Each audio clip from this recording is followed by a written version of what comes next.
বিষ্ণু বলছেন কি, আল মারাতুল আওরাতুল, মেয়ে হচ্ছেন ঢেকে রাখার বস্তু। সোনার চাইতো দামি হচ্ছে মেয়ে, অথচ আজকাল মেয়েরা বেপর্দা হয়ে তার জীবনকে নষ্ট করে দিচ্ছে। কোথায়? ওই জন্য আমি বলছিলাম, কবি কি বলছেন, বেহায়াপনা দিবস নামে চলছে বেঈমানি, হেরার চেয়ে দামি জিনিস হারায় অনেক নারী। বেহায়াপনা দিবস নামে চলছে বেঈমানি, হেরার চেয়ে দামি জিনিস হারায় অনেক নারী। দুষ্ট ছেলের মিষ্টি কথায় পরে নারী ফাঁদে, সব হারিয়ে বোনটি আমার বসে বসে কাঁদে। প্রেমের নামে চলছে এখন, প্রেমের নামে চলছে এখন অশ্লীলতার ছোঁয়া, কত মনের নারী সম্মান পান্তা ভাতার মোয়া। নারী তুমি সম্মানিতা, সব ঘরেরই আলো, লাগলে ছোঁয়া পঙ্কিলতার জীবন হবে কালো। চার মানিয়ে নিয়েছে, আপনার বোন গ্রহণ করে নিয়েছে, আর গ্রহণ করে নিয়ে তারা নিজের সতীত্বকে নষ্ট করছে, তার যৌবনটাকে নষ্ট করছে। এমনকি শুধু তাই নয়, আপনার এবিসি নিউজ বলছে প্রত্যেক বছর 5 লক্ষ শিশুকে হত্যা করা হয়। তো কোথা থেকে? কেউ আপনার বড়ি খেয়ে, কেউ আবার ইঞ্জেকশন দিয়ে, কেউ আবার সিজার করে পেটের বাচ্চা বের করে সন্তানকে লাইকেশন করে হত্যা করে। কেন? ওই মাটা, ওই বোনটা বিয়ে করেনি, পরপুরুষের সঙ্গে জেরা করে দিয়ে তার জীবনটাকে সে নষ্ট করে দিয়েছে। এই জন্য আমি বলেছিলাম 10 মিনিটের আবেগ মাগো, 5 মিনিটের মন, কে তুমি মা দেখতে দিলা না এই পৃথিবীর মুখ। জোর করে আসিনি তোর শরীরে আমি, পৃথিবীতে নাকি সন্তান হয় মায়ের কাছে দামি। তবে কেন সুখের ভুলে আমায় পেটে নিলা, সুখের শেষে কেটে ছিঁড়ে আমায় ফেলে দিলা। একদিন তুমি আমার কাছে আসবে ঠিকই মাগো, কি বলবে আল্লাহর কাছে জমা করে রাখো। আমি তো বেঁচে গেছি, বেঁচে গেল মান, নইলে লোকে বলতো মরে অবৈধ সন্তান। একটু অবৈধ সুখ পেতে মা, একটু অবৈধ সুখ পেতে মা আমায় পেটে নিলে, কলঙ্কের ভয়ে তুমি আমায় ছুঁড়ে ফেলে দিলে। তোমার মাও করতো যদি, তোমার মাও করতো যদি তোমার সাথে এমন, বুঝতে মাগো সেদিন তুমি মৃত্যুর যন্ত্রণা কেমন। ওরে বোন, তুমি বিয়ে করনি, তার আগে তুমি লাইকেশন করে দিয়েছ, পরপুরুষের সঙ্গে তুমি জেনা করে তুমি পেটে বাচ্চা নিয়ে এসেছো, আর ওই বাচ্চাকে তুমি হত্যা করলে। বিচারের মাঠে যখন ওই বাচ্চাটা তোমার উপরে নালিশ জানাবে, সেদিন তুমি আল্লাহকে কি জবাব দেবে? ওই পশ্চিমা কালচারের মতন তুমি চলিও না। তুমি হচ্ছ একজন সম্মানিতা মা, আল্লাহ তোমাকে সম্মান দিয়েছেন, হীরার চাইতে তোমাকে মর্যাদা দিয়েছে। তুমি একজন হীরার চাইতে দামি, এই জন্য তোমাকে ঢেকে আসতে হবে।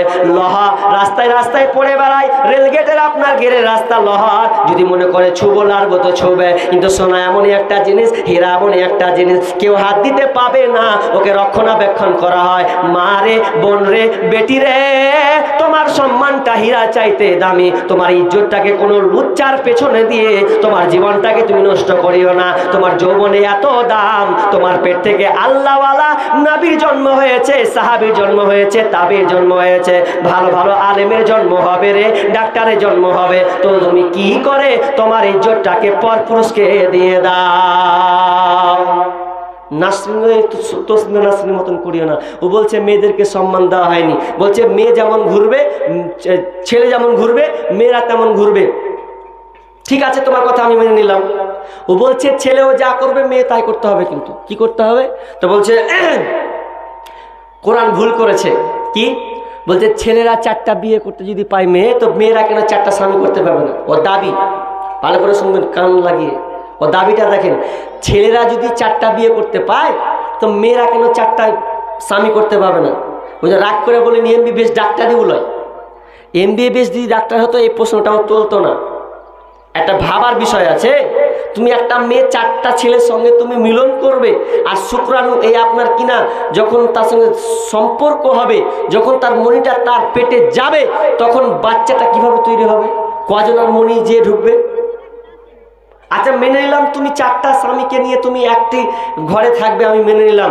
আচ্ছা বলো, তোমার স্ত্রী যখন, একটা মেয়ে যখন একটা সন্তানকে নিয়ে যখন স্কুলে যাবে, যখন যদি বলে এই ছেলে তোমার নাম কি? তোমার বাপের নাম কি? তখন কানটা বলবে, ওই বোচার কথা বলবে না চ্যাপ্টারটা বলবে না বুচিরটা, মানে ওই দাঁতলারটা বলবে, কারটা বলবে? চারটায় যদি বাপ হয় তো কোনটার নাম বলবে ও? আর মাস্টারি বা কয়টা বাপের লেগে খাতা খুলে রাখবে চারটা নাকি? বেকায়দা। বলছে যে মেয়েরা এটা কোনোদিনও হতে পারে না। একটা গেল, এরপর বলছে যে সম্মান দেওয়া হয় না কি? তো ছেলেরা সব জায়গায় আবার ঘুরে বেড়ায়, মেয়ে কেন ঘুরে বেড়াবে না? ও মেয়ে মাথা মোটা, তুমি বুঝলে না? ছেলেও যা করবে মেয়েও তা করবে, সমান অধিকার। সমান যদি অধিকার হয়, যদি আপনার স্ত্রী বলে ও গো স্বামী আমি গেলাম আমার বন্ধুর সঙ্গে ঘুরতে, তো ও বলে আমি গেলাম আমার বন্ধুর সঙ্গে ঘুরতে, বলবে আজ তুমি রান্না করো, বলবে ঠিক আছে রান্না করলাম। স্ত্রী বলবে কালকে তুমি রান্না করো। যদি বলতে বলতে স্ত্রী বলে দেয় আমি এই বছর পেটে সন্তান ধারণ করেছি, সামনে বছর থেকে তুমি সন্তান ধারণ করবে, কোনখান দিয়ে লোড হবে আর কোনখান দিয়ে আনলোড হবে?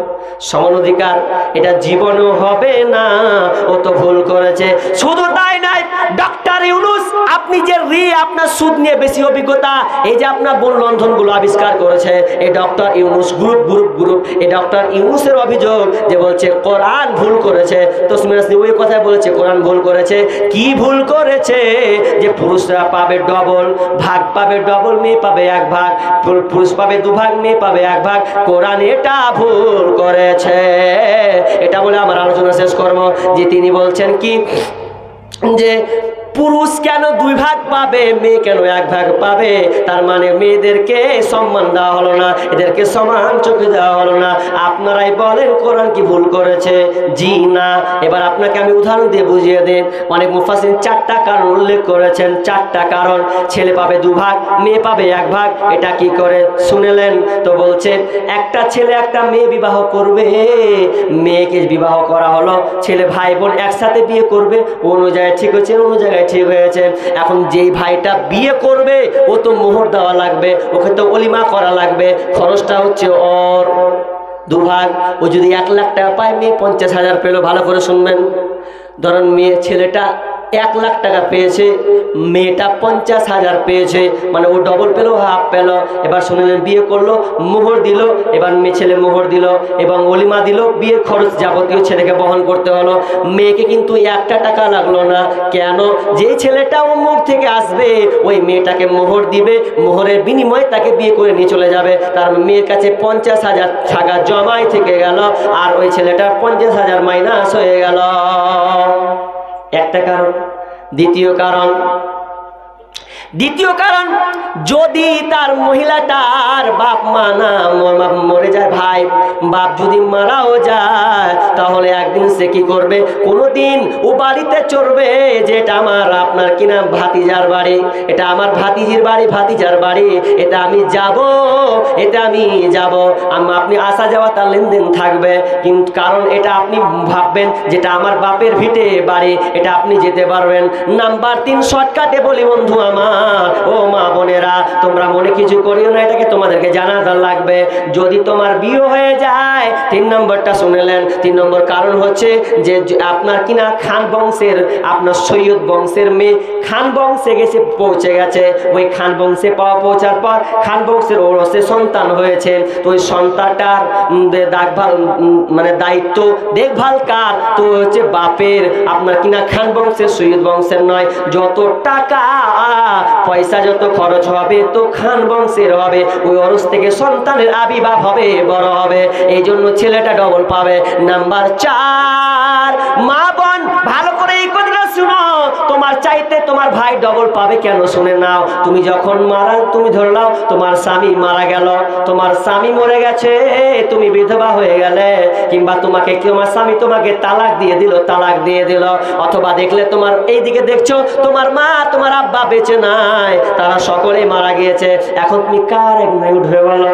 স্বামী তো তোমাকে তালাক দিয়ে দিল, এখন তুমি যাবে তোমার ভাইয়ের কাছে, ভাইকে বলবে ভাই গো আমাকে তালাক দিয়ে দিয়েছে, অথবা বলবে ভাই আমার স্বামী মরে গেছে, তখন ভাই আপনাকে বুকে করে নিয়েবে, আয় রে বোন আয়, তুই আমার বোন, তুই আমার বাড়িতে থাকবি, আমি তুই ইয়ং আছিস, এখন তোকে আবার আমি বিয়ে দিয়ে দেব, এটা ভাইয়ের দায়িত্ব।